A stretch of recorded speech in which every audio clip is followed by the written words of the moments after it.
The village of Dandara was small, quiet, and surrounded by thick woods that rarely saw sunlight. The people lived simple lives, bound by tradition and fear. There was no internet, no cell service, just stories passed down over crackling fires. One story, in particular, was never told at night. At the far end of Dandara, where even the bravest children didn't dare to wander, there stood a moss-covered stone well, half swallowed by weeds and age. The well was old, older than anyone alive could remember. The stones were blackened with time, and no one drew water from it anymore. Children were forbidden to play near it. Newcomers were warned to avoid it, because long ago, something terrible happened there. The stranger who smiled too much. It was in the autumn of 1961 when a traveler arrived in Dandara. He carried no luggage, wore a neat gray coat, and always smiled. His smile was thin, stretched too wide, and unnatural, as if he had forgotten how a real one felt. He introduced himself only as Mr. Grin. At first, the villagers were polite. They offered him food and a place at the inn. But soon, people started to notice strange things. Cows were found dead, eyes gouged out. Dogs refused to leave their homes, whining at night. Children cried in their sleep, whispering about the man with no eyes. Mr. Grin still smiled. He never blinked. He never asked for anything.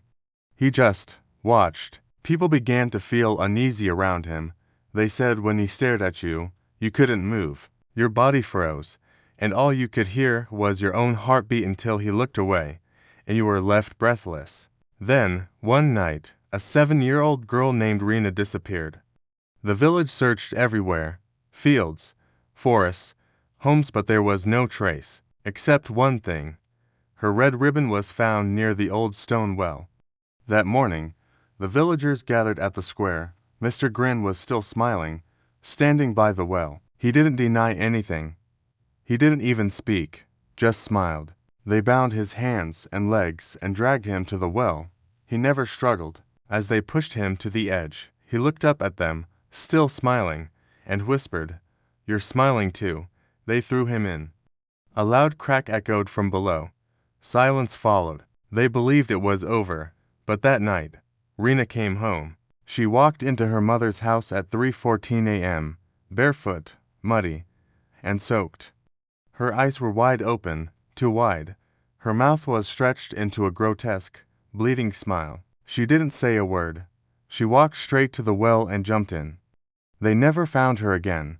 The curse of the well from that night. The well changed. People began seeing shadows crawling around it after dusk.